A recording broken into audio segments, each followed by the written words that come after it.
கண்ணியமிக்க காயிதே மில்லத்தின் 131வது பிறந்த நாளை முன்னிட்டு முதலமைச்சர் விஜய் தற்போது மரியாதை செலுத்தி வருகிறார். அது தொடர்பான அண்மை செய்திகளையும் காட்சிகளையும் பார்த்து வருகிறோம்.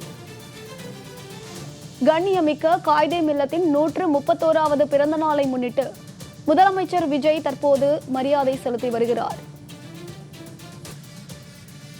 கண்ணியமிக்க காயிதே மில்லத்தின் 131வது பிறந்த நாளை முன்னிட்டு முதலமைச்சர் விஜய் மரியாதை செலுத்தி வருகிறார். அது தொடர்பான காட்சிகளையும் செய்திகளையும் பார்த்து வருகிறோம். திருவல்லிக்கேணி வாலாஜா பெரிய பள்ளிவாசல் வளாகத்தில் காயிதே மில்லத் துயிலிடத்தின் மீது மலர் போர்வை அணிவித்து மரியாதை செலுத்தி வருகிறார். அது தொடர்பான காட்சிகளை நேரலையில் பார்த்து வருகிறோம்.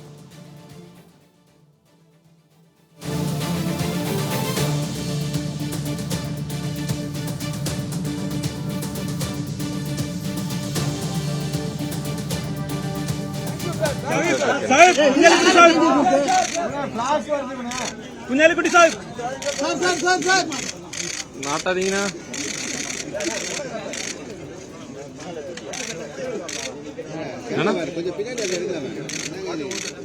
இதோ வரண்ணா, இப்போ விஷ் பண்றாரு பாருங்க. 5 செகண்ட்.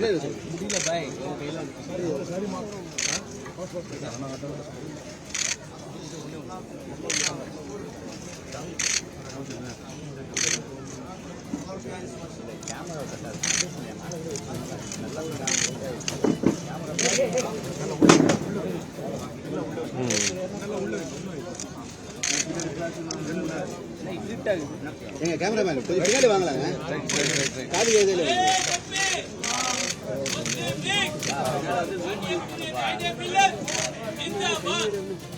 பூ போட்டு அப்படியே பாருங்க சார். அப்படியே பூ போட்டீங்க பாருங்க சார்.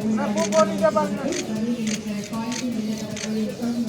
கேமராமேன் கொஞ்சம் பின்னாடியா. அண்ணா இங்க பூ போட்டீங்க பாருங்கண்ணா. அண்ணா விஜயண்ணா, விஜயண்ணா, விஜயண்ணா பூ போட்டீங்க பாருங்க. விஜயண்ணா கொஞ்சம் பாருங்க சார். பூ போடுங்க sir. CM sir once more sir. Sir பூ போடுங்க.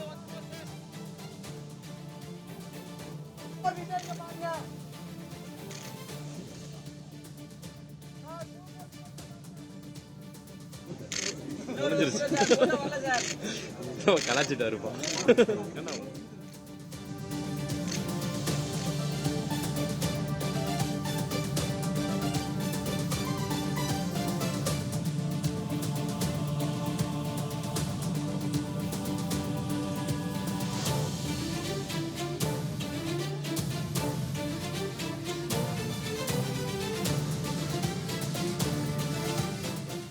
கண்ணியமிக்க காயிதே மில்லத் அவர்களின் 131வது பிறந்த நாளை முன்னிட்டு முதலமைச்சர் விஜய் தற்போது மலர் போர்வை போர்த்தி மரியாதை செலுத்தினார். அந்த காட்சிகளை பார்த்தோம்.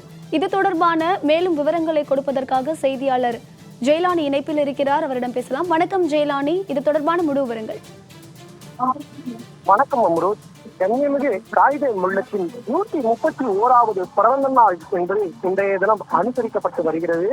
இந்த நிலையில் அவரது பிறந்த நாளை ஒட்டி அவருக்கு மரியாதை செலுத்தும் விதமாக சென்னை திருவல்லிக்கேணியில் இருக்கக்கூடிய அவரது நினைவிடத்திற்கு தமிழக முதலமைச்சர் ஜோசப் விஜய் அவர்கள் நேரில் வருகை சென்று அவரது நினைவிடத்தில் மலர் போர்வை போர்த்தி மரியாதை செலுத்தி சிறப்பு பிரார்த்தனையில் ஈடுபட்டார். அந்த காட்சிகளை நம்மால் பார்க்க முடிந்தது.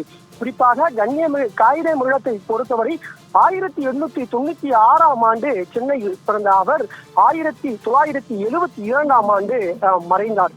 இந்த நிலையில தமிழக மக்கள் மட்டுமல்லாது இஸ்லாமிய சமூக மக்கள், தமிழகம் மட்டுமல்லாது இந்தியா முழுவதிலும் இருக்கக்கூடிய இஸ்லாமிய மக்களுக்காக குரல் கொடுத்தவர் காயிதே மில்லத் அவர்கள்.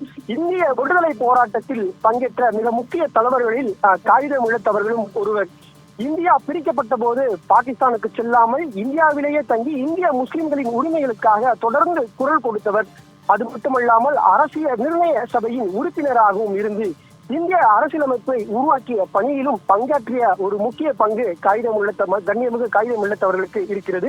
மதச்சார்பின்மை, தேசிய ஒற்றுமை மற்றும் சிறுபான்மையின் உரிமைகளுக்காக தொடர்ந்து குரல் கொடுத்தவர்களில் காயிதே மில்லத் பெரும்பங்காற்றுகிறார். இந்திய யூனியன் முஸ்லீம் லீக் கட்சி ஆரம்பித்து அதில் மக்களுக்காக, சிறுபான்மை மக்களுக்காக பல்வேறு செயல்களில் ஈடுபட்ட காயிதே மில்லத் அவர்களின் 131வது பிறந்த நாள் இன்றைய தினம் அனுசரிக்கப்படுகிறது.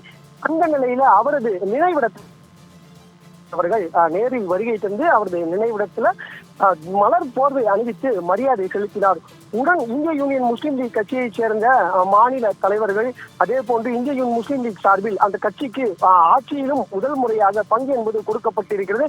அந்த அடிப்படையில அக்கட்சியின் சார்பில் தேர்ந்தெடுக்கப்பட்டிருக்கக்கூடிய அமைச்சர் ஷாஜகான், அது மட்டுமல்லாமல் தமிழக வெற்றி கழகத்தில் இருக்கக்கூடிய சிறுபான்மை உறுப்பினர்கள், குறிப்பாக சட்டமன்ற உறுப்பினர் தாகிரா, சட்டமன்ற உறுப்பினர் முஸ்தபா ஆகியோரும் வருகை தந்திருந்தார்கள். இது மட்டுமல்லாமல் தமிழக வெற்றி கழகத்தின் சார்பில் சிறுபான்மை பிரதிநிதித்துவம் படுத்தும் வகையிலாக அமைச்சர் பர்வேஸ் இடம்பெற்றிருக்கிறார். அமைச்சர் பர்வேஸும் இந்த நிகழ்வுல விஜயுடன் உடனிருந்தார்கள்.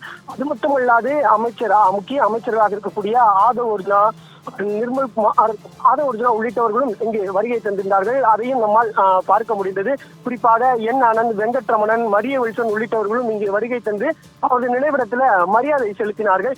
தொடர்ச்சியாக அந்த மரியாதை செலுத்தியதற்கு பிறகாக சிறிது நேரம் சிறப்பு துவா என்பது செய்யப்பட்டது. அதற்கு பிறகாக இங்கிருந்து முதலமைச்சர் ஜோசப் விஜய் இந்திய யூனியன் முஸ்லீம் லீக் கட்சிகளை தலைவர்களை சந்தித்து மரியாதை செலுத்திவிட்டு இங்கிருந்து புறப்பட்டிருக்கிறார்.